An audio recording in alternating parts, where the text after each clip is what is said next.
What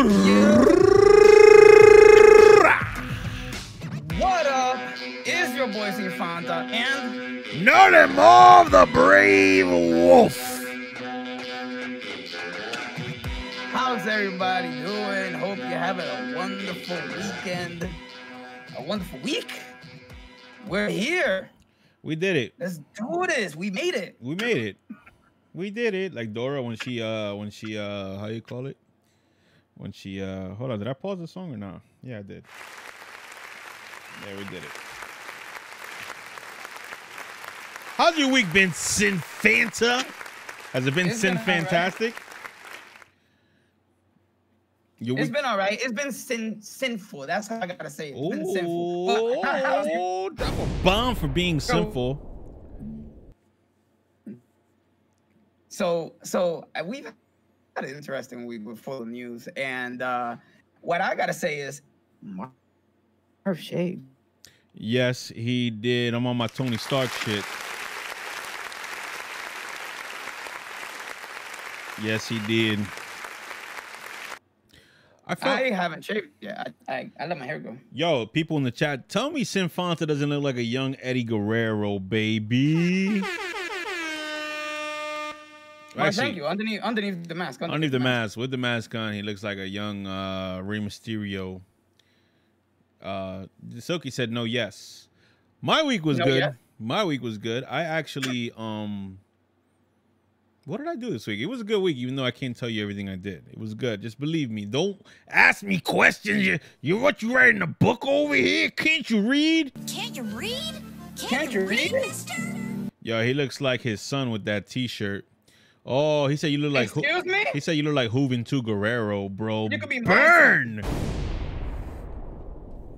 Hooven 2 is Eddie Guerrero's son, right? Yo, custody for Sin ladder match. Oh, yeah. You got to win the match for custody. Anyway, guys, make sure you subscribe to wherever you're watching us on. Make sure you leave us a review. If you're watching on YouTube, leave a like, hit the bell. Do all that stuff that YouTubers tell you to do.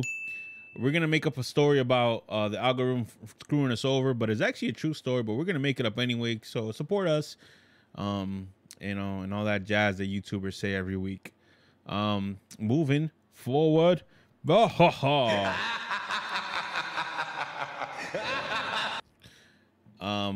want to kick this off, hard body, Sin? Yeah. Well, which one are we starting with? The one I added? No. We're starting from the top, brother. Because I want to get right to it. I want to get right to it. Before we go into it. So okay. What have we been playing this week?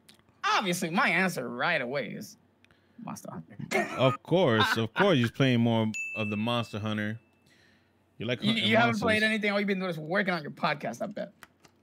Yeah, I didn't get to play anything this week. I haven't been able to play anything this week at all. I didn't even touch a video game controller this whole week.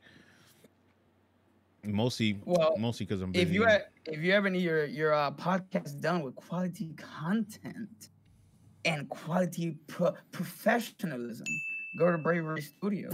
Bravery up. Come to Bravery Studios. Join the dark side. If you're tired of your producer dancing all up in the videos, come to Bravery Studios. Come to Death Row. Yo, chat playing Pokemon Go this week. Nah, I'm good. Let's get to it, brother. All right, so we're gonna talk about this Mortal Kombat movie. Oh, my Lord. So in the trailers, it looked like it was gonna be. No, God! No! Keep going. I'm sorry. No, it's appropriate. I'm upset. In the trailers, it looked like it was gonna be so good. It's like I am Sub-Zero, You're seeing the get over here. You're seeing the.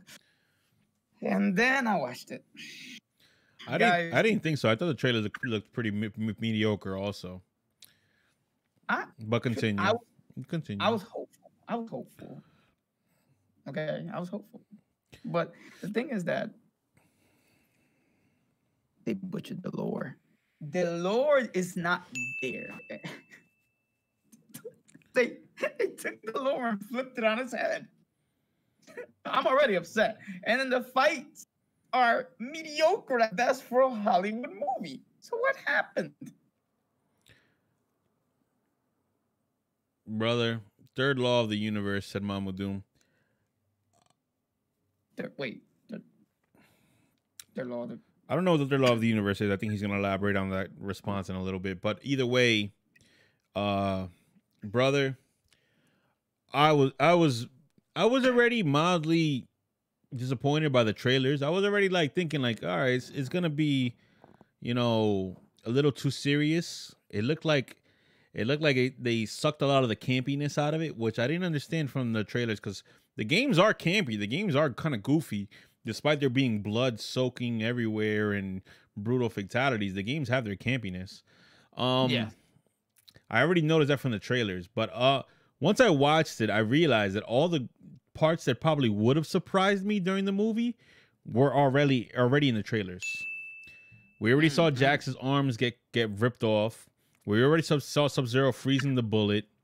We already saw what was the other one? We saw Goro already. We saw all the characters. Like, there was no surprises during the movie. That's my one biggest problem with the movie. Secondly, yeah, like you said, the lore was butchered. Which in some cases I'm okay with them changing the lore if it helps the movie make more sense. But in this case, they made it make less sense with the birthmarks thing or whatever. Oh, that's not a birthmark. It's an invitation. How, Sway? How? And I guess they used that. The only thing I could think of why they added that is because maybe they thought that somebody was going to find the plot hole. Like, hey, if there's a tournament to save the Earth, why are we picking people nobody knows? Why don't we go get The Rock, Hulk Hogan, you know, people that really are on TV and fighting, like Mike Tyson? And yeah, like, why isn't Mike Tyson chosen for the tournament if he can knock heads off and he does it on TV all the time, right? Oh no, you need that invitation. So all right, I get what they probably were trying to avoid, that plot hole of like, hey, there's definitely way stronger people in MMA, in UFC. Why aren't we picking them to go fight Goro or whatever?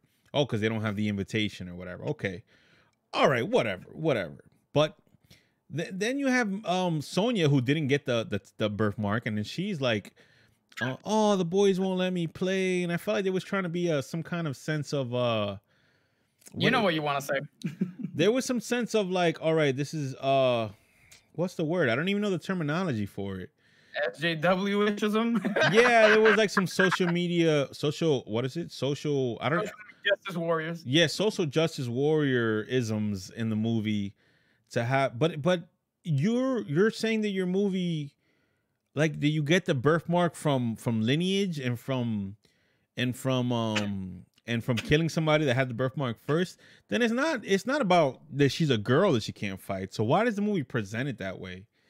It doesn't make a lot of sense, and I don't know. That was kind of unnecessary. The thing that got to me was that it wasn't only that. It was also it was that the whole like, oh yeah, boys won't let me play thing. And then they also try to cake on. Oh God, it was one of the directors that said that the reason that Johnny Cage was not in this movie was because it was going to be a diverse movie, and having such a loud personality that's white would get in the way of the movie. You're kidding me. He actually said that? You're kidding me. Yes, I'm serious. That's dumb. I can get the link for that, by the way. That is dumb. That's dumb. That is dumb. Like the Mormon episode of South Park. That's dumb.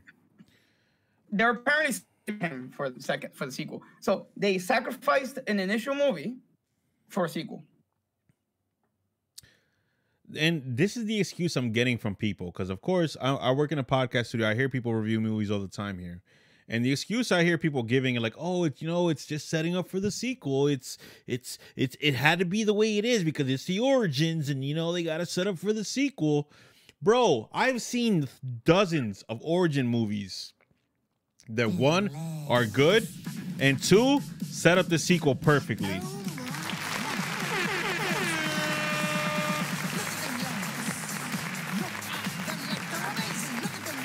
Can't do it the whole way. Before I didn't even want to say anything because I didn't want to lose my train of thought. Spider-Man, the 2001 Spider-Man movie, it set up for sequels. It still was a good movie. You don't have to sacrifice your movie by having Easter eggs everywhere and then saying, oh, the first one can't be good because it has to set up a whole universe. No, you could set up a whole universe and still make a good freaking movie. Come on. What are you talking about? Look at the Dark Knight trilogy. The Dark Knight, every movie that has an origin. Like, no, you could set up sequels without butchering the origin movie. Get out of here. That's the a Dark Knight stupid trilogy. excuse. The reason people, and this is something that we were talking about when we were talking about the Justice League movie, that both Justice Leagues kind of help each other, you know, alleviate the problem. But the Dark Knight trilogy really presents the landscape for modern presentation of sequels. And then you layer to that video game lore, and it's simple. If you're a director, and a producer, all you have to do is say, okay, this is a interactive media. The lore is there. Okay, whereas if we make a movie, the interactive aspect is no longer a thing. So here's the lore. So what do you do with the non-interactive space, right? That's there. Simple. Cake the lore in. Cake it. Funnel it in. It will fill itself. There's so many games with lore in it that the sequel will come because there's already lore made for it. Bro, you don't have. I feel like simply enough, if they would have, the original movie sets up for a sequel. If you watch the 1990s Mortal Kombat movie, when you get to the last scene, Shao Kahn shows up and they're like, "Oh, you killed my worker Shang Tsung. Guess what? Now you gotta fight me." Boom, credits. That's how you set up for a sequel. They did it in 1 minute. Come on. And it wasn't that good of a movie in terms of like production, but at least they tried. That was back when they didn't have any idea how to make, you know. Hey Amanda, what's up? But bro, you don't need to layer Easter eggs all over your movie like, oh wow, did you see Katana's fan behind Raiden? Did you see a picture of Nightwolf in the newspaper? You don't need all that crap, man. Nobody notices. The only people that notice is the people on Watch Mojo. Come on, man, get out of here. Like, what is wrong with you? We're not speaking about it in a spoiler format, by the way, other than the Johnny Cage comment. The other thing I hear people saying is like they like the fights. And I'm like, how did you like the fights? How? What fight did you like? You liked that one time they did a fatality, and oh my god, they did a fatality. And then they offed that individual a minute later. Bro, everything else was already in the trailers as far as fatalities go. We already saw. You watched it 2 days ago. We already saw most of the fatalities in the trailers, and that one fatality that Sin's talking about with Razor Bucket guy, what's his name? Kung Lao. Kung Lao. Right? The fight itself was whack. Like, she flew through the air and boom, boom, boom, boom. I don't even want to give the whole thing away, but god damn it, like, it wasn't even a good fight. Just because he did a fatality at the end, oh my god, this was awesome. It was a good fight. It was not a good fight, bro. Like, it was whack. The whole thing was whack. The fights were whack. The fatalities weren't well shot. They weren't done at an angle where it looks like how the game is when the game shows you a fatality and like you see their bones breaking and you see their skulls opening. Like, they didn't do that in the movie. They were fighting. They were just spraying blood everywhere. It's like if I punched you and then somebody took a red bucket of paint and threw it. Like, oh my god, look at all that blood. Like, bro, get out of here. What are you talking about, man? I thought it was gonna be cool because when I saw Sub-Zero freeze up the blood and then use it as a, I thought that was in the trailer. I thought it was gonna be great. That was good. Like, oh, that's what I'm saying. The good stuff was in the trailer. Everything good was in the trailer. The Jax breaking Jax's arms was in the trailer. You don't need to show that to us, bro. But they ruined it. They just ruined it. There was nothing in the movie that made me think like, and they had the budget too. So that's what kills me in my mind. I think maybe there was something with the pandemic because if you watch the whole movie, you'll see that there's no scenes with crowds. Maybe in the fight club that they go to, it looks like there's a crowd. But if you really think about it, they probably filmed those two things separately, like inside the cage and outside the cage, because the rest of the movie is barren. You'll see there's like 5 characters on the screen at a time, and maybe that's it. All the scenery was either deserts, trailer parks, empty arenas. Like, Deserts with the saturation turned all the way down. Yeah, bro. Like maybe this movie's a victim of the pandemic, and I'm being too harsh on it. But No. So what movie was better, Godzilla versus Kong or Godzilla versus Kong was a billion times better. Let me tell you. Godzilla vs. Kong was better. I'm not a super fan of it either, but it was better than Mortal Kombat. They had people. They had people around, standing around. Yeah. Godzilla vs. Kong was better than Mortal Kombat. Mortal Kombat is worse than the old Mortal Kombat movies because it's boring. It's not a horrible movie.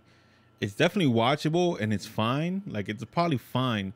It's middle of the road. Like, it's just okay. And that's the worst thing a movie can be, because then you can't even make memes about it. Then you can't even like make fun of it with your friends while you're drunk. It's like, it's forgettable. You'll forget the whole thing. Watch. It's gonna be like nobody even remembers it. It's like the RoboCop remake. Who remembers that RoboCop got a remake like 5 years ago? Does anybody remember that? No, nobody remembered it because it took all the campiness out of it. Like, RoboCop is supposed to be a campy, corny robot. Drop that gun, sucker. You're under arrest. And you sell it with that premise, yeah.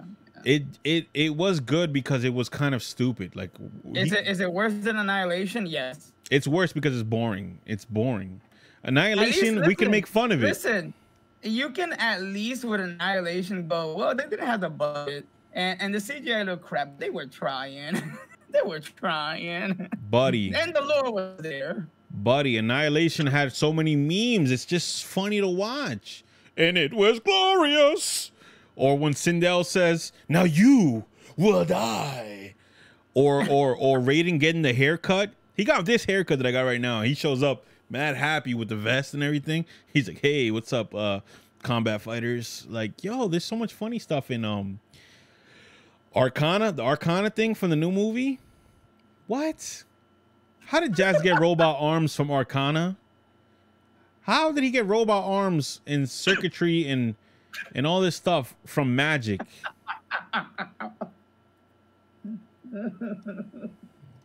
How? That's stupid. What? That's stupid. You remember the Predator remake?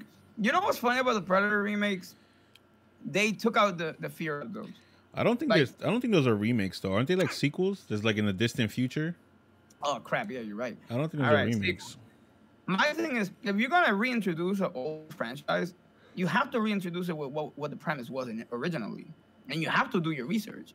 Because yeah, okay, back then it might have been an action something, but with nostalgia glasses, we look at it as a fearful thing or as a very action-driven, depending on the movie, of course. Like for example, Predator, we think of it back as a back then it was an action movie. But now looking on it back, it should be a fear movie because it's like it's something you don't understand. Yeah. It was a suspense movie. Suspense, yeah. It looks like an action movie because it has Arnold Schwarzenegger, but it's really a suspense movie. And that's what it should have been. But then you see the new one, and it's like they're just like popping jokes, like the Predator is supposed to be funny or something, and then the Super Predator comes along, and they're like, "Oh, the old Predator can't stand up to it." It's like, well, why you guys are cracking jokes? Like that thing just killed the thing that you were already afraid of. What's happening? Okay, whatever. I don't know, but this Mortal Kombat movie is probably the worst kind of movie because it's forgettable and it's boring, and it doesn't have good actors. It doesn't have well, I take that back. The guy that played Cole is actually a really good actor in other movies and stuff that he's in. Everyone else, meh. Raiden sounded horrible. Actually, Scorpion's actor was good. That guy's good in everything. That Japanese guy, they always get him to be a samurai and everything. Why does Shang Tsung look like a homeless man? Shang Tsung, I feel like that actor could have done better, but maybe he just wasn't given the right materials to do so. Why did Melina look like a homeless girl? Maybe all the actors could have done better if they were given a better script. Everything that came out their mouths just sounded ridiculous. Everything. And they were serious about it too. They were dead serious about it. I liked Kano. I did like Kano. Like I said, I like humor. I like that he was funny. You know, he was like, yo, don't do that Harry Potter stuff on me, bro. When he saw Liu Kang doing fireballs, and he said, none of that Harry Potter stuff, all right? And then Liu Kang should have been the protagonist. The protagonist sucks balls, by the way. Liu Kang should have been the protagonist. I don't. Maybe they didn't want to retread the same movie, because if they would have made the movie according to lore, they probably would have ended up making the same movie, because the original movie stays pretty close to the lore. The original movie, I say the only part that kind of strays from the lore is having Sub-Zero and Scorpion be on the same side together, fighting together. So that's a conundrum, because you have something like the Tomb Raider movie, where it was essentially the game verbatim, and that didn't essentially work fully. Like, it was still a good movie, but it wasn't. It was memorable. It was forgettable. It was forgettable. Now, Tomb Raider is so kind of like this movie. Do you shoehorn in the lore, or do you cake it on? And I always say it's cake it on. Don't just concise it down to one part of the lore. Expand on it. If you ever met a Legend of Zelda movie, the way to get around the whole non-interactive is just throw all of that crap in. Like, don't just go like, oh, we're gonna hone in on Scorpion and Sub-Zero's story. Yeah, that's it. It's like, and then a little bit of Liu Kang and Goro, a little bit of that. It's like, no, just throw all of it in. Just throw it. we will remember. Let's talk about the main character real quick, since you brought up Scorpion, and I'm gonna spoil the movie for you guys. I don't even care. The main character is supposed to be a descendant of Scorpion, and I'm trying to think what was the point of making a original character for the movie that's not in the games. So he's just like what, a UFC fighter, or MMA fighter, and then he gets what happened? I don't even remember how he met up with Sonya and all of them. I don't remember either. The only thing is not supposed to be Jax went to his fight and was talking to him. He should have been Takeda. He should have been Takeda. That would have been good. He looks like Takeda. But my thing is that it's a creative character. That's what it is. He is a creative character. He's supposed to be the person that gets explained the universe. All the characters explain the universe to. That way the audience knows the universe. He's supposed to be a representation of the audience.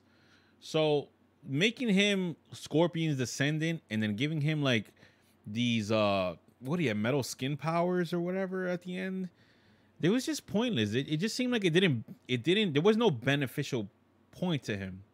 There was nothing in the movie that made you say, that's his shining moment. That's why they added him. There goes his moment to shine. He fought Goro and it was a whack fight. Like, he fought him on a farm or whatever. Like, bro, what is this?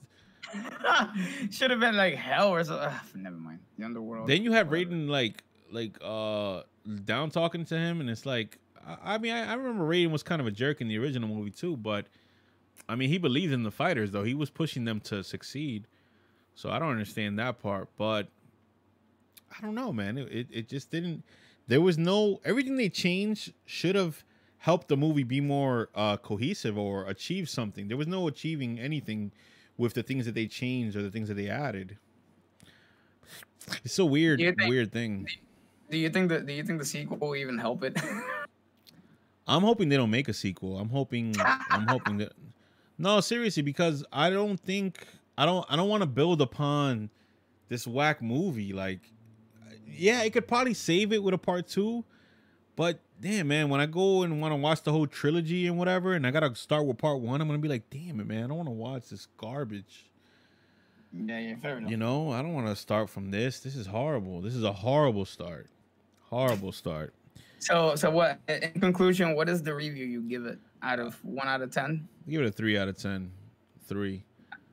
I give it 3 because of Cabal. Cabal kind of was really good in the movie because he has that 1930s henchman voice. He said, "Oh yeah, see, I know, Kano, he owes me some money." He said something crazy like that. He had a crazy accent, like he was from Jersey, and he was about to talk about Rocky 3. So I liked him. We'll 3 out of 10 in agreement. Yeah. And yeah, don't make a sequel, man. Just is this supposed to be more? I have no clue, dude.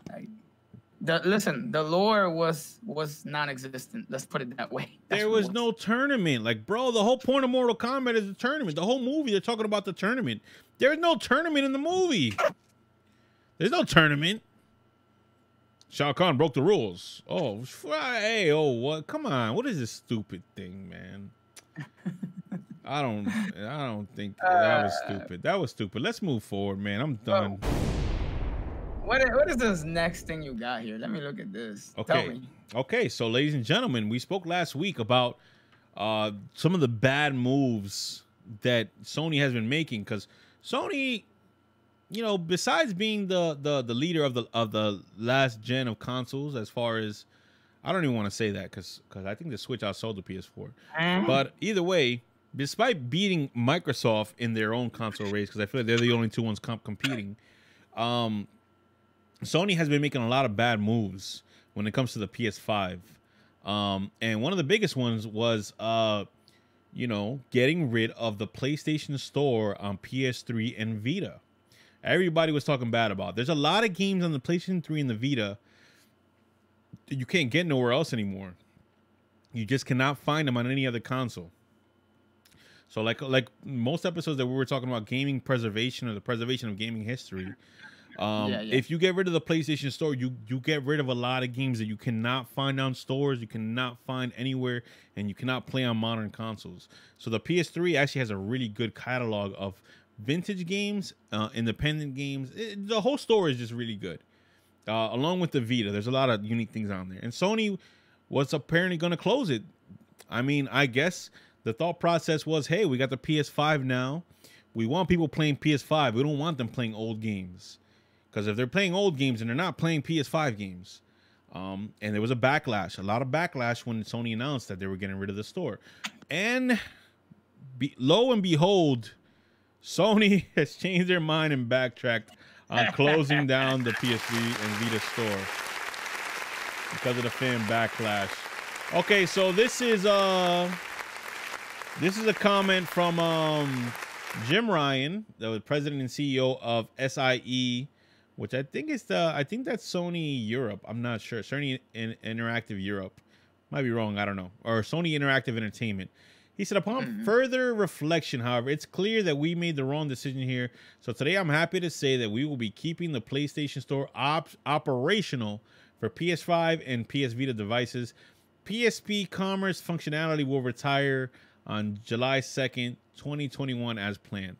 Oh, you're cutting out a little bit. Hold on. So yeah, they're getting rid of the PSP store at least. So at least most of the PSP games, you can play them on Vita. You can download them on Vita. Shout out to Mamu Doom. PlayStation equals dumb. I'm spitting. So yeah. It cut out for a second, but it fixed itself. Okay, good. All right. Okay, so yeah, so Sony backtracked on there. And this is another win for people who complain on the internet about everything. You know, we love to say that there's always somebody complaining on the internet, like how we just complained about Mortal Kombat. We love to say, oh my God, there's so many people complaining on the internet. This is another win for people that complain on the internet. I mean, you would say there is some good side to like having criticism, not complaints. But this is one of those instances where the criticism was valid. Yeah, I agree. The criticism was most certainly valid, and I guess what I would say to people is keep voicing your thoughts and your opinions on Twitter and social media, because they are listening and they did recant a decision. Like this is a big change, and this is a big win for gaming preservation. So that opens up a question though about the future of gaming. You know, finally is going digital. You know, that we're hitting that door. Like that door is crossing real hard, and COVID is opening it. I mean, it's like opening it fully. What are we gonna do in the future? Because I feel as though the future to consoles, if internet is gonna be, you know, hopefully sometime soon will be free, is having cloud service be the way to provide it for consoles, VC, virtual, you know, the old catalogs, and just have it be a permanent mainstay of each console henceforth. Just saying. I'm saying yes to that. I mean, I think that would be the most consumer-friendly thing to do, or pro-consumer thing to do. Panda said that. Damn it, Marv. I didn't even see Panda say that, so I'm sorry, Panda. But yes, I think keeping all your digital games across newer consoles, like when the Switch 2 comes out, having everything that was on your Switch 1 come to your Switch 2, without any crazy like thing like the Wii U did, where you have to transfer your Wii stuff to the Wii U kind of weirdly. Just having the same marketplace on every console, I think, would be good. But is it something that I can say I think will happen? I don't know. I don't think that's gonna happen. I think they make a lot of money selling us old games over and over. They make a lot of money, you know. Yeah, the remastered. How they'll just be like, hey, play the remastered one on PS5 now. Don't play the PS3 version. You crazy? What do you think? I mean, that could be solved. That could easily be solved by just, hey, like we're remastering it. It's just better graphics, but more stuff caked on, and that's what I believe too. I think that if I'm a fan of Shadow of the Colossus, right? I know that there's a remastered version on PS4. I know there's the original one on PS2, and then there's a up-resed one on PS3.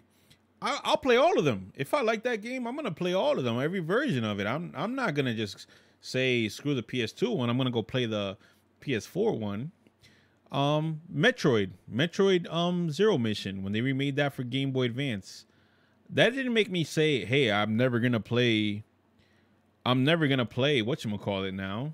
I'm never gonna play the original Metroid again. No, I'm gonna play both. Resident Evil got remade on the GameCube. You remember that? That was a great remake. Do I play the original Resident Evil still? Yo, I play the original Resident Evil like crazy because of the freaking dialogue is so priceless in there.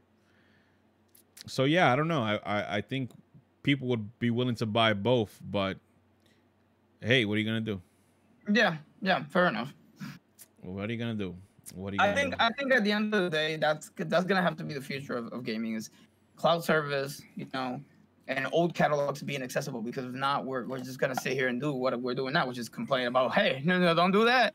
We still need the old systems, to have their old services. Even worse. I think it's even worse than that. I think what will happen if they get rid of the stores on older consoles is that people are just gonna pirate everything.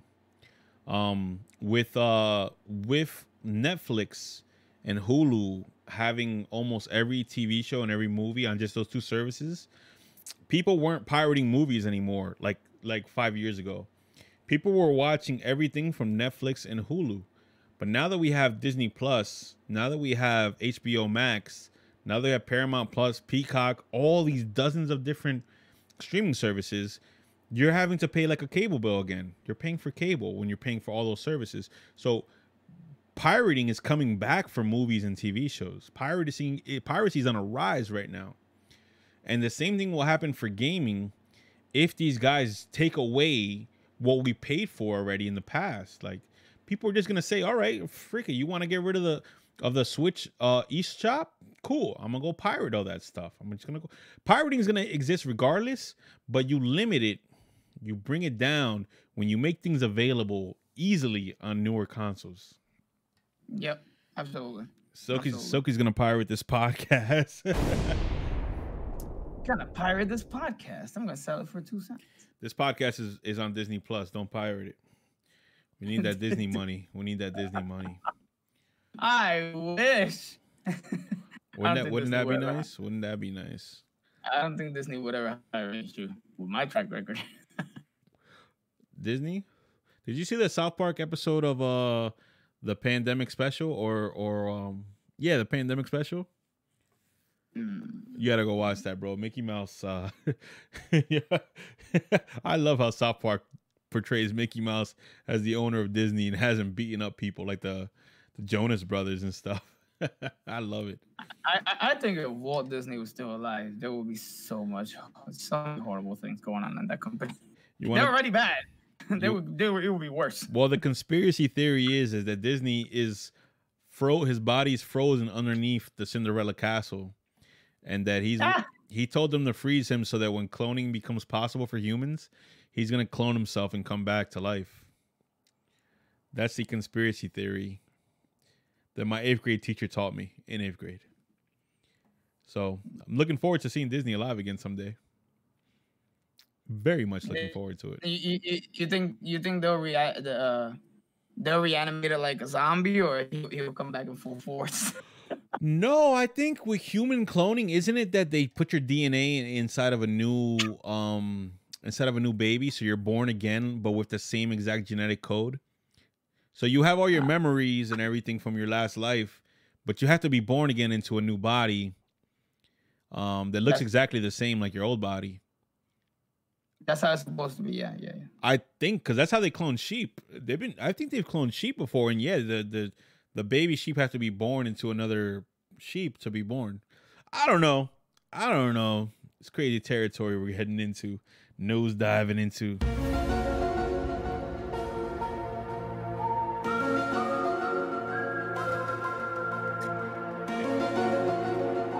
Either way, shout out to Disney over there printing money right now, brother. They're over there printing it. How you call it? Yo, brother, is Microsoft and Nintendo teaming up for something, bro? What? Wait, what? Talk to me, brother. I've heard about this, but recently I've heard that Microsoft and Nintendo might be teaming. Now this is just a rumor, but you know, though there's been random Nintendo Switches in the backgrounds of Xbox videos, and I don't understand why. What's happening with this?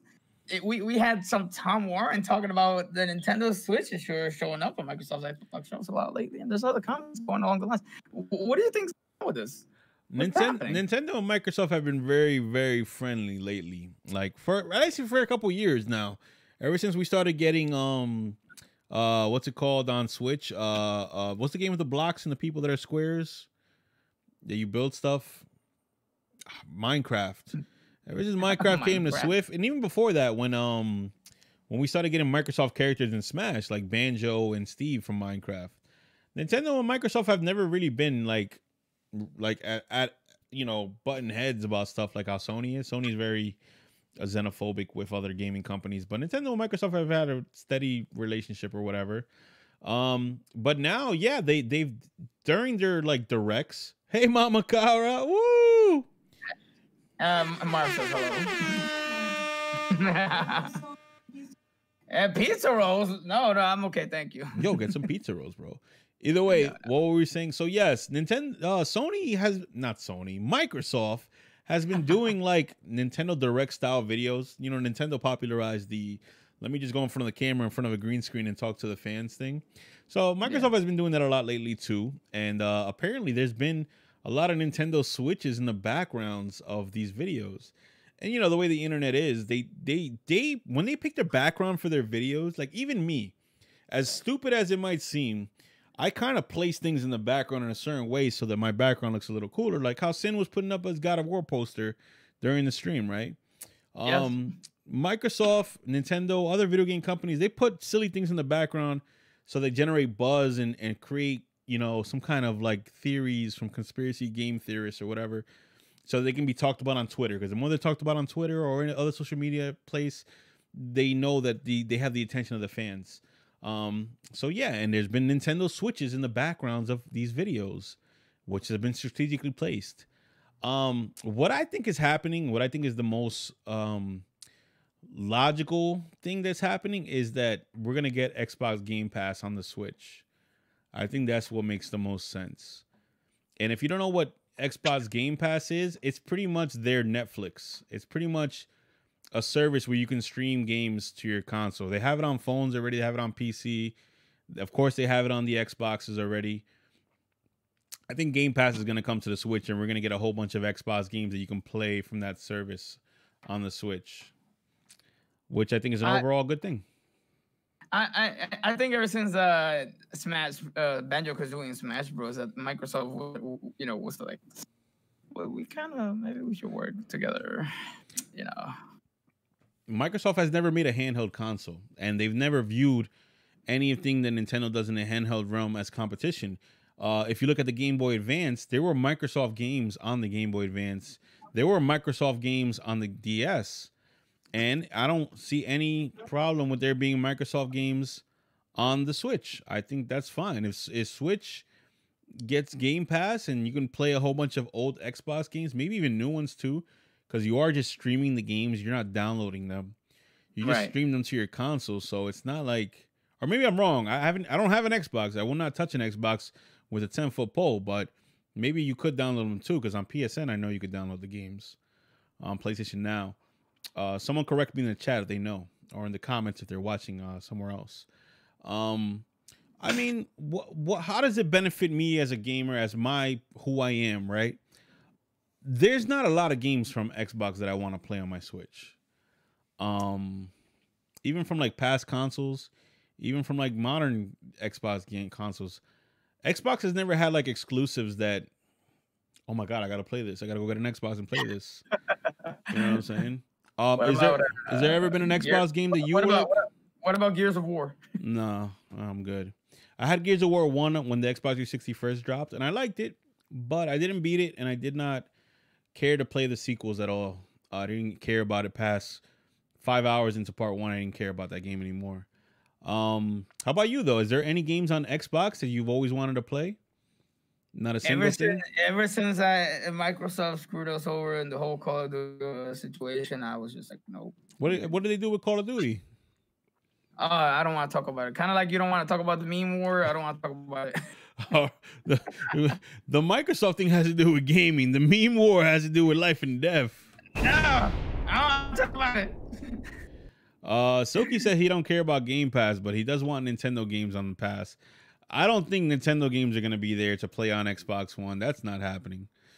Microsoft already has this kind of idea where they don't think all their games should be exclusive to their consoles. Every Xbox game comes out on PC, and some of them even come out on other consoles. Like Minecraft comes out on PlayStation and Switch. It's lagging out for me a little bit. You're bugging out? You okay, man? Yeah, it's lagging out. I think your camera's frozen too over here. Yeah. Either way, okay. It's working now. The one game that I would have wanted to play is Ninja Gaiden, and now that's already coming to the Switch anyway, so I wouldn't really play it on Game Pass. But I just realized too, we didn't keep any timestamps for this episode either. No. It's okay. It's gonna be Robbie's job tomorrow. Robbie, you got a lot of work ahead of you, buddy. You're probably already doing it by this point. But shout out to Robbie, the new young squire, the Padawan of Bravery. He's gonna be editing this tomorrow. He's gonna feel cool that I gave him a shout out. Either way, yeah, like there's not really a lot of Game Pass games. The benefit of Game Pass though is that, what was I gonna say? There's a lot of popular games that are multi-console that are on Game Pass that never came to the Switch. That's gonna be a plus. Like imagine playing like, Destiny on the Switch, or imagine playing like all these games that are available on PlayStation and Xbox that never came to the Switch. Now you can stream them. There is a lot of games that over the years were multi-console that never made it to the Switch. I mean, to Nintendo console in general. Yeah, that's what I'm saying. So yeah, this is a good thing overall. If that's what's happening, they might just have Switches in their office and just people are just looking too deeply into it. Maybe, but maybe they're also having board meetings and just gritting their teeth across the tables and just going, "Grr, we should help each other," but grr. I think so. I don't think we're in the era of console wars anymore. I don't think we're there. I think that time is long gone. I don't think people are on the playground saying, "Well, Sony is better." Now that we have cross-play with most consoles and most games, it doesn't matter what console you have anymore, really. It really doesn't matter, because if you have Xbox and I have PlayStation and we want to play a game together, I mean, we could just play it. Cross-play. Like, thank God Sony finally opened the floodgates and said, finally, yeah, whatever, we'll do cross-play, whatever. And that's probably thanks to Fortnite. Not everything, but yes. From what I understand, I thought they did with everything now. I thought it was they're 100% okay with it. Oh, so well, I guess it's a work in progress then. It just depends on the game, because the developers have to put cross-play into their games. But there was a period where Sony wasn't allowing the developers to allow Xbox players to play with PlayStation players. So, but now Sony realized, like, you know what, just do it. Forget about it. The fans are complaining again. I bet you it was a lot of the developers of games that also complained, because that too. You could take Dead by Daylight for example. Once upon a time, having been dead in the water after some years, and the company realizing, hey, we need crossplay because you couldn't get games going. There was no way on a singular console, and so all of a sudden you introduce crossplay now. It just opened all over again. Like it's a brand new game all over. Word. So Word. I think Fortnite for it. I think all those kind of games, the Dead by Daylights and those popular games that are massive multiplayer games that you know, are good for playing on multiple consoles. So shout out to that. Yeah. I think that's what they're hinting at when they put the switches in the back of their videos. If it's not that, what could be another thing Microsoft could team up with Nintendo for? If it's not Game Pass. movie. A movie? Microsoft doesn't make movies. Although there was a rumor they were going to buy a movie company, I think. What about finally making a new Banjo-Kazooie and not screwing it up? They would have to let Nintendo make it, right? Because the people that work at Rare now is not the same people that worked at Rare 20 years ago when they were making Banjo-Kazooie. So I think you would have to either I don't know. No, I don't think that's what's happening. I don't think they're gonna make a new Banjo. I don't know. I can't think of anything else but the Game Pass thing. Can't think of anything else but the Game Pass thing. But you know, so what I find funny before we continue to the next topic, we've been talking a lot about movies today, video game movies, but movies. Hey man, video game movies I think they're getting better. Like I think Sonic and Detective Pikachu were good steps forward. Mortal Kombat is like 10 steps backwards, but it wasn't a horrible movie. It just wasn't. It was forgettable. It was boring. It was whatever. But I think Tomb Raider was decent. I didn't see the new Tomb Raider, but the Tomb Raider from back in the day you're talking about, the one that came out like 2 years ago. Yeah, the recent one. Mm-hmm. I didn't see the recent one, but I'm not a Tomb Raider fan, so I didn't even care about it. But yeah, video game movies have been getting better. Let's just see where it goes from here, right? All right. And speaking of which, what's up with this one? Okay, so they spotted a statue of Knuckles on the set of the Sonic 2 movie, which we already know is gonna have Tails in it because Tails was in the credits scene, the post credits scene of Sonic 1 movie. I hate the titling of the movies now because when I say Sonic 2 now, I have to say Sonic 2 movie instead of like saying just Sonic 2 because Sonic 2 you're gonna think of the game if I say that, right? I hate the way they name it. Call it Sonic Revenge of Robotnik or something. Robotnik's Revenge or something like that. I don't know. Either way, yeah, they got a statue of Knuckles over there. Knuckles is it's just a little statue, and I think it's for the actors to know where the characters are standing, so they know where to look when they're talking. So like the director's like, hey, Knuckles is gonna be standing right here, Tails is gonna be right here, Sonic's gonna be right here, and Sonic the Hedgehog too. yeah, right, and the thing about Knuckles that I saw from the movie, at least from the statue, is that he's a lot taller than Sonic in the statue than he is in the games. In the game, Sonic and Knuckles are kind of like the same height. I guess that way when you're doing platforming in a platforming game, if they're the same height, it's kind of easier. You don't have to make ledges higher because Knuckles is taller and you can reach higher ledges or whatever. But no. But if you notice why, it's because the Knuckles iteration is Sonic Boom's Knuckles iteration. It didn't look like that from the design though. You might be right, but the statue of Knuckles that they showed was actually very much close to like the original Knuckles in the statue. Bro, his fists looked like they were about to destroy somebody. Yeah, they were huge, but he didn't look like he had the wraps on him like how Sonic Boom Knuckles looks. Sonic Boom Knuckles, he's like almost human height, and he has those like wraps around his arms, I guess to make him look cool or whatever. They did that. But the Sonic 2 movie, I feel like it's gonna be a lot like the Sonic 1 movie. It's just gonna be a decent movie to watch with your kids or whatever, and that's just pretty much gonna be it. I hope it hits the stride like Sonic, like the original one, because they hit the ground well. Like, Jim Carrey hit the spots right. The voice actor for Sonic did his thing. Everybody did their thing. The only thing that worried me, and it happened, was were they gonna use the voice actor for Sonic and replace the original? And they did. They totally did. And now I'm just wait. Is the movie actors committed to the games now? I don't think they announced that. He quit. I know that Did the older actor quit, but I don't think the movie actor has committed to doing the video games yet. We'll see. We'll see. We'll If see, all of but a sudden, when we don't start seeing him in the we'll see. That happened with Sonic X, the anime. When they did the Sonic X anime, they brought the anime actors to do the games. But what are you gonna do? You can't get Jim Carrey to be robotic in the games. He's not gonna want to do that.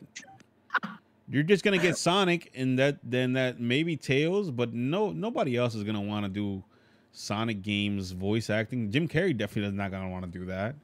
He's too mentally unstable. I just think he just views himself as a higher caliber of actor that maybe doing a video game is beneath him. Like that's a problem with some actors that do video games. They just feel like it's so beneath them. Like if you ever play the James Bond games, the ones with Daniel Craig, Craig does not care for the games. He goes in there for a paycheck and he comes out and he goes home. He does not care. Or Peter Dinklage, the guy from Game of Thrones. He did the voice in Destiny of the little ghost that follows you, the little helper Navi kind of character. He did that. He talked. He wasn't acting. He was just reading. He was like, "Don't go into that space. There's monsters there." He didn't care for it. So, you don't think he just sounded like a defaulted voice because his voice is defaulted? he has a pretty common. I mean, he doesn't have a distinct voice or anything, but I know that Hollywood actors think video games are still for kids, and they think it's kind of beneath them, unless they grew up with video games. If like I heard that the guy that plays Superman, Henry Cavill, he did the Witcher. The Witcher, and he did that season, and he knows about it. He plays video games. Yeah, I saw him build a PC on Twitch. No, he's a gamer. He's a gamer. Like he plays like Warcraft. Among men, he is a huge guy. Yeah. He's a beefcake. But I know that he's a nerd. Underneath all those muscles, he's a nerd. And it's funny because you put him next to Jason Momoa, and he's small compared to Jason. Jason Momoa is a tyrant. There's another beefcake. Mama Doom says yes. Video game voice actors don't care that much. Well, Hollywood actors. Yeah, Hollywood actors don't care too much for video game voice acting. Yeah, I was about to say. Some of them put in a good job. I think there's like Patrick Stewart was in the Castlevania Lords of Shadow games, and he always goes in and does his thing. Like Patrick Stewart, you get him to read anything, he'll put his A game into it. But Jim Carrey's not gonna want to do no video games. He's the guy who played Kratos didn't actually know he was playing for a video game. You're lying. Is that true, Mama Doom? Boy. Kratos in the new game, or the old Kratos voice actor? Come here, boy. Nah, they knew. There's no way he didn't know it was for a game. Come here, the boy. New God of War Kratos? You're kidding me. He didn't know he was doing a video game? It's because it looks so much like a movie, though. I'm not gonna lie. That's why that game does look realistic as hell. That's wild. And it's good. It's a good game. It's a really great game. Yeah. That's when PS5 and the next gen starts. When God of War, Ragnarok comes out. I'm so hyped to see Kratos fight Thor finally, because you see Thor walking around in the last game, and then you kill Thor's brother. Spoilers in the last God of War game, you kill Thor's brother, and you already know Thor's gonna start like chasing down Kratos, and he's gonna definitely come after him.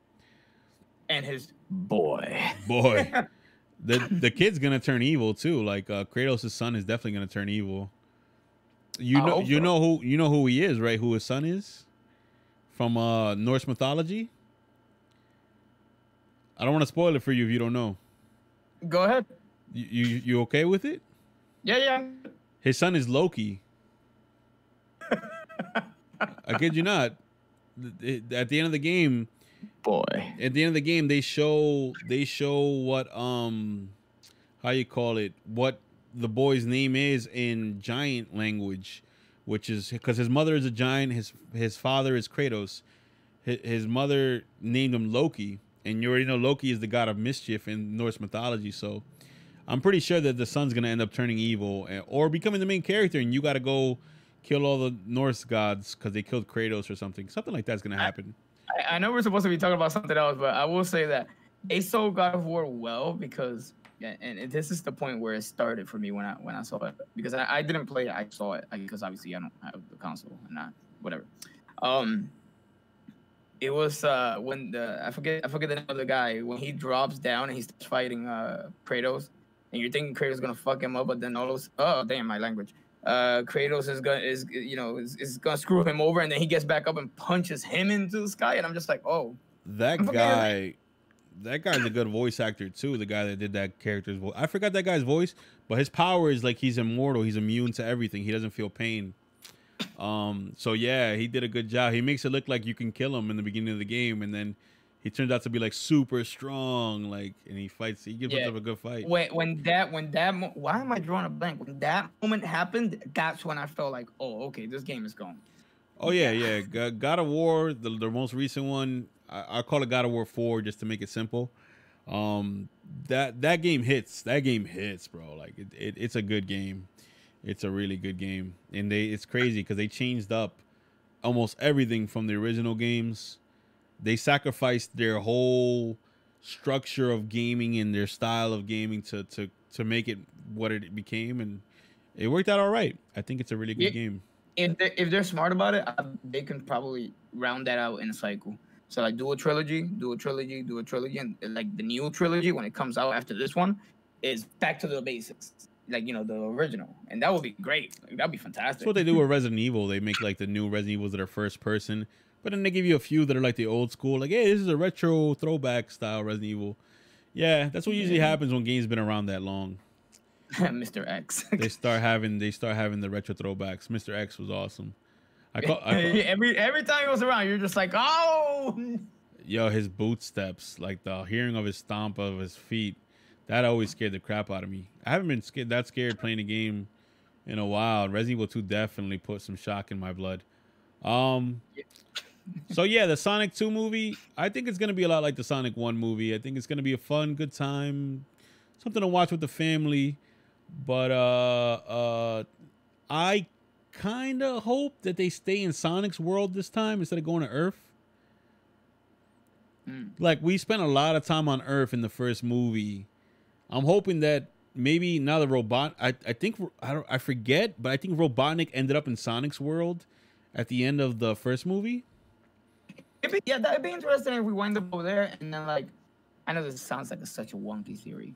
I don't want all the humans over there. I want, the protagonist, whatever. Yeah, the Cyclops. Cyclops and Robotnik should come to Sonic's world. Have 2 or 3 over there, and I know this is gonna sound bonkers, but somehow Sonic's world affects the humans, and so that they could at least do something different than just be human. Maybe run fast too, something like anything. I don't care what. But like they have a little bit of a power so that they don't just stand around and talk and monologue. No, now all of a sudden they're active, players. That would be great, in my opinion. But that's just me. I'm just rambling. I can't see the humans having powers because then it's kind of like, what's the point of Sonic and Knuckles and Tails then if all the humans start having powers? Well, no, it will be a different type of power. Like Sonic and Knuckles and Tails, they have their own schematics, but like humans have to have some kind of power as well. And I hate the whole friendship power. No, screw that. It worked for the first movie. How about in the second movie? No power of friendship. Something else, something more concrete because we're in their world. That'd be a little better. I could see. Or maybe temporarily, like just temporarily, like the protagonist grabs the seven emeralds and powers up to a superhuman. Like for just that would be lit. Oh my god, superhuman for a second. With the emeralds. Yes. That actually Chaos would be funny. Control. That would be funny. Yeah, I could see that. What do you think about? And then like they fall out of it. Huh? What do you think if the movies keep happening? Like, let's say they get all the way to like Sonic 3 or 4. You think they're gonna introduce Shadow and Silver and the rest of the characters from the Sonic universe? I think up to the point that they can go and I'd be comfortable is fine. Shadow. Silver was the point where Sonic got too wild, right? Why are you having Sonic have a love interest in you? What's happening? That's why. That's where the director has to change the lore at that point. That's one of the places where it would be good to change the lore. They created the furries. They're the original furry creators. No. Nah, Oh no, wait, nah, no. definitely Lola not. Bunny was that. No, it was Thundercats. Thundercats is the original. Oh, it was Thundercats. Furry. Okay, so Thundercats and Lola Bunny. No, Sally did. Who's Sally? Uh-oh. I don't know about Sally, but definitely well, my train of thought is lost after you said furries. We're gonna sally our way to the final topic. Let's do that.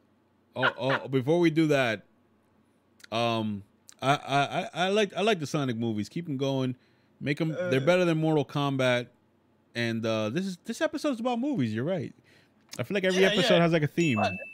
Video game movies. It's been fun. Video game movies. Yeah. All right. Yeah. Slide into the next topic.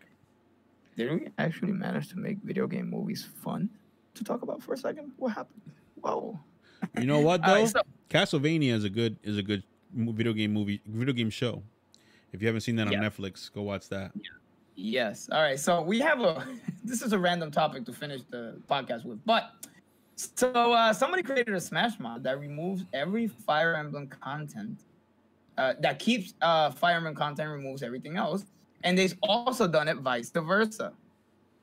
And I'm just sitting here looking at this like, are we really complaining about Fire Emblem characters being a bit too much? I mean, we were talking about people complaining on the internet before. Sometimes it works. So now with people winning battles on the internet, like with Sonic being changed to his good-looking Sonic instead of monster-looking Sonic, and with Sony keeping the PS3 store open, my opinion about complaining on the internet has completely changed. So if people are still butthurt about there being too much Fire Emblem in Smash, and they created this mod as a way to show people how much Fire Emblem there is in Smash, hey, go for it, man. You never know. It might work. It might show Sakurai to take some characters out of the game. I don't know. Listen, it's like my boy Rio said. The Smash community has only had 3 jokes for the duration of it. It's fake directs, complaining about characters, and severe cases of entitlement. It's the truth for every Smash Direct. Every single character reveal, every single one, I don't care if it had positive reception or negative reception, we're already, as soon as the characters reveal, we're already like, so who's next? Like, and Ultimate has just made it so much worse. Because in Smash 4, it was like, oh, well, it'll be reveal trailers before the game comes out. And every time the reveal trailer would come out, we're just like, okay, so who's next? And then Mega Man, so on and so on and so on. And we're just entitled to these positions.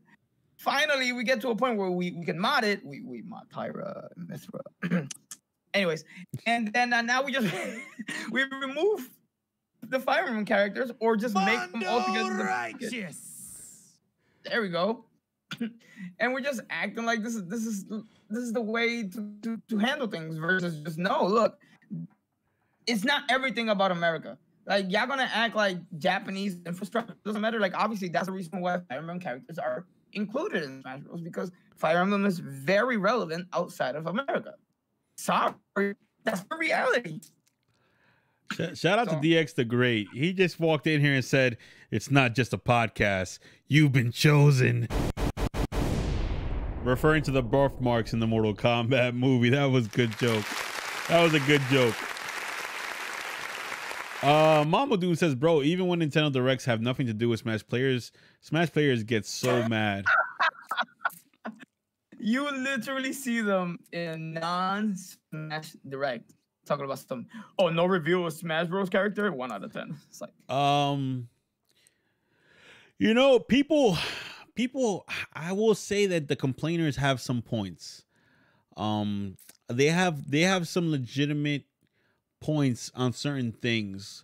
The whole point of them complaining about not getting a lot of Smash news during some directs when there's no Smash news, or some of the other complaints that are just ridiculous or just, you know, the ridiculous ones. But when it comes to like the whole thing with this whole anime swordsman thing, and funny story, I was almost gonna convince Sin to make the podcast called Anime Swordsman, and then we didn't go with it, but And we still haven't changed the name. We will eventually.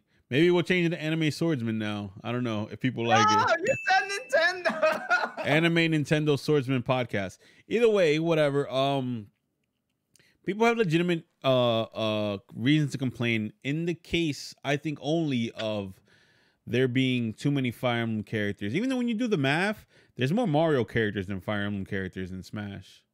My issue again with saying that is that we think of ourselves as the whole cream of the crop when it comes to Smash Bros. The reality because of it is because we were the ones that initiated the Smash Bros. Tournament scene, but the game is Japanese and the game is more centralized with Fire Emblem and anime-ish characters because that's where the culture comes from. And so to us, it looks like, oh, there's a lot of anime characters, there's a lot of sword characters. It's like, it's a lot of Fire Emblem characters. Like, no, you're thinking about it incorrectly. It's more like, we're getting what we need, we're getting what we want, they're getting what they need, they're getting what they want. And every now and then they should, which is the true criticism that should be said, is they should add something that's not that. You know, so like Sephiroth, oh, okay, that was a nice review. It's still I don't think that's really, I don't know. I do not feel like the issue is that it's a Japanese game and they need to add more. They cater more to the Japanese audience. I think Nintendo thinks on a very global sense. They have a very good understanding of, you know, what's popular globally or what's going to work globally than what just works in Japan. But I do think that the issue is that Fire Emblem became popular in the whole world because of Smash Brothers, because of Smash Melee. Yeah. So when they already know, like, hey, if we put a character in Smash, they're going to become more popular and their games are going to sell more. So what ends up happening is that the problem with Fire Emblem that annoys me is that every game is a new universe. So all the characters are different. It's not like you can put one Fire Emblem character in Smash and say he's the representative of that entire series. Because Fire Emblem is like Final Fantasy. Every game has a new main character and new side characters, new story, new universe. So there also is a thing with every new Nintendo console, we get a new Smash Brothers. And chances are that they're making a Fire Emblem too, so we get a new Fire Emblem character. What's gonna happen to the next? If they keep on with this thing, it's gonna get crazy because there's gonna be a new Fire Emblem soon, and that character is probably gonna get added to Smash, and then it is a lot. Like, I wish Fire Emblem was a series that had the same characters every game continuing. Like, it was just Marth, and in one universe, and then it was just that's it. But it's an anthology series. It's about a different wars, different conflicts with every game. So when they want to sell the new Fire Emblem, hey, we put them in Smash. The game's gonna sell more. So let's do it. Let's put them in Smash, and we get screwed because we, you know, have to deal with it. But at the same time, there's also, if you look at the ratio, there's so many other characters in Smash. It's not like the game is only Fire Emblem characters like this mod makes out to be, or vice versa. You have so much to choose from that you shouldn't think of it as this spot got taken by another Fire Emblem character, so my character couldn't get in because of this guy. That's not how they do decision making at Nintendo. Like, it's not, oh, we put in Terry Bogard, so now we don't have space for, you know, Kyo or somebody else from King of Fighters. That's not how it works. It's just that they put in what makes sense and what's gonna sell and what's gonna help promote. Smash Bros is its own marketing machine, you know. That's just how it is. They want to sell Fire Emblem, put them in Smash. Yeah, I think at the end of the day, you know, they're doing a good job for now. They're gonna hit that wall where characters are gonna be capped. You know, like it's already there. Like we legitimately can't think of what else to add other than Goku. No. Yeah, so I don't know what to tell you when it comes to that. When they make a new Smash Brothers, because I remember us having a conversation about this a couple episodes ago. We said that they're either gonna make Smash Ultimate the game for a couple years and they just keep updating it, or if they come with Smash 6 and they wipe half the roster.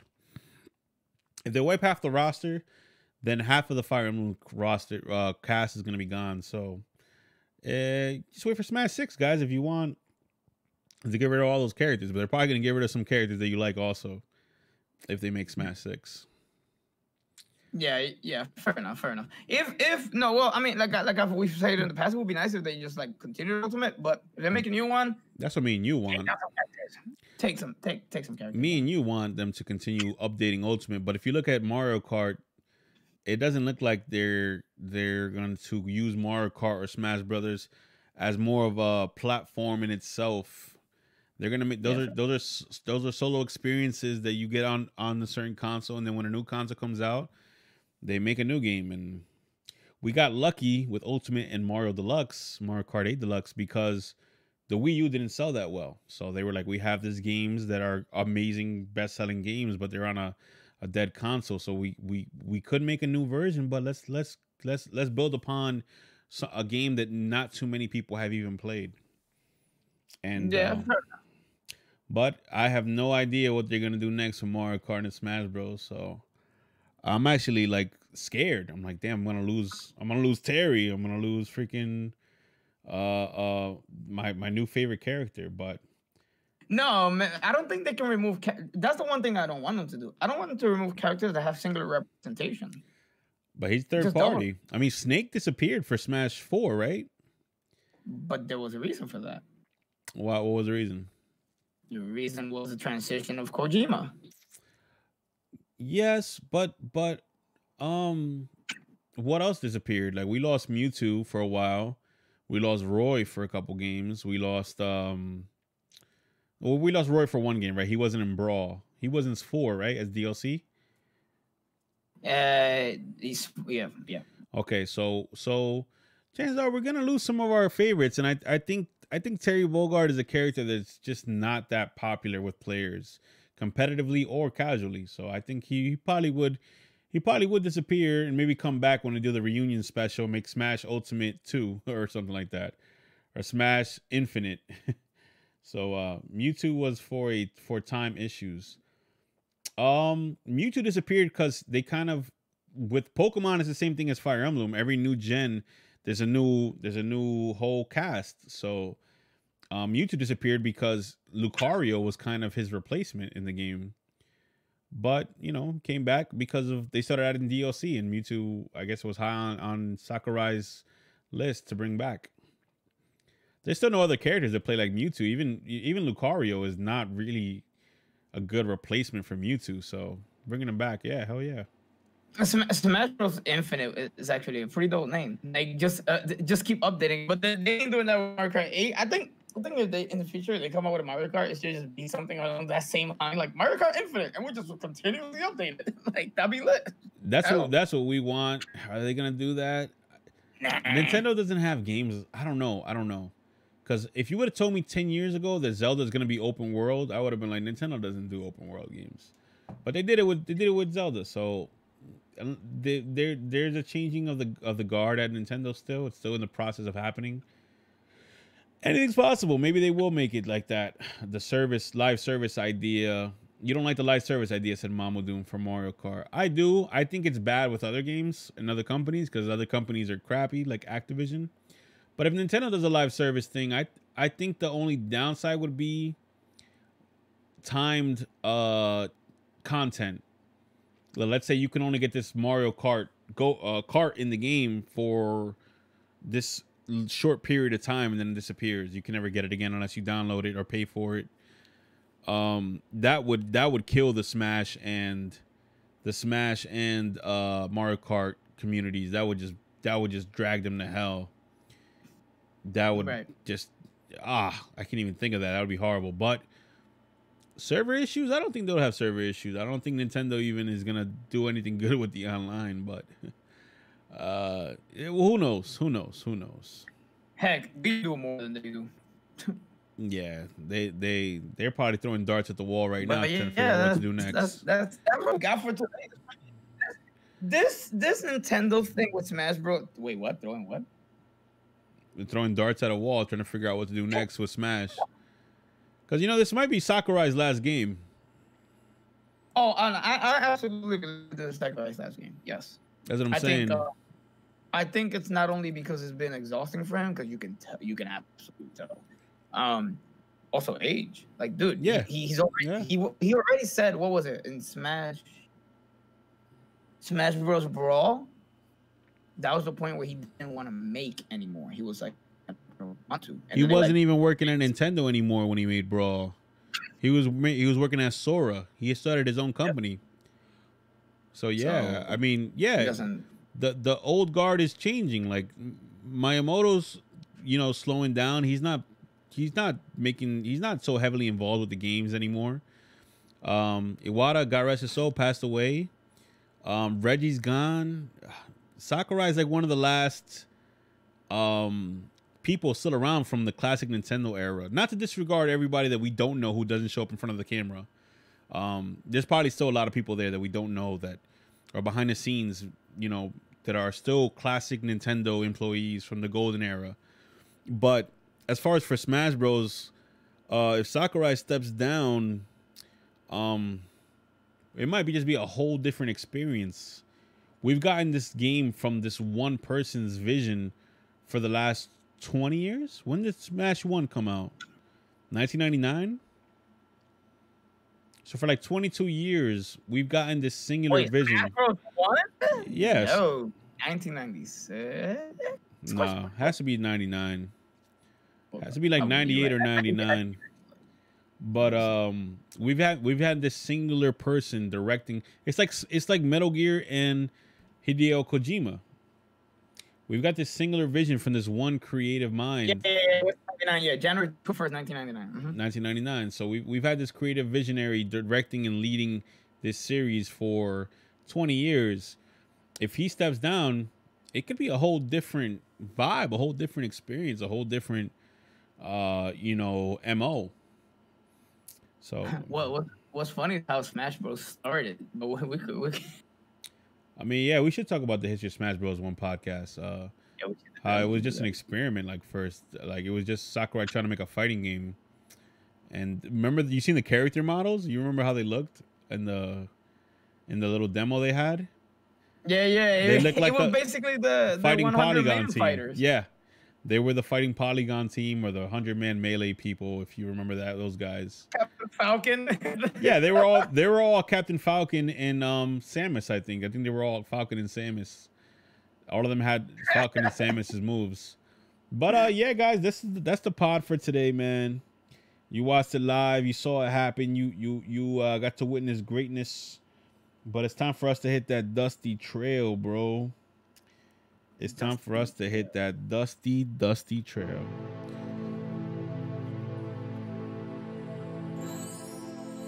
Ladies and gentlemen, thank you so much for stopping by. I love you very much. Make sure to check us out on our individual social medias, twitch.tv/Sinfanta, and hold on, before we do mission complete, if only he knew he'd basically lose the rest of his effing life. Oh, when he made Smash Bros. If only he knew he'd be doing it for the rest of his freaking life. Guys, it's been awesome. It's been real. Love you all. You guys could have been anywhere in the world, but you're here with us, and we appreciate that. So now we say it. All right, guys. Mission complete. 8, 7, 6, 5, 4, 3, 2, 1, 0. We await your return, brave lords.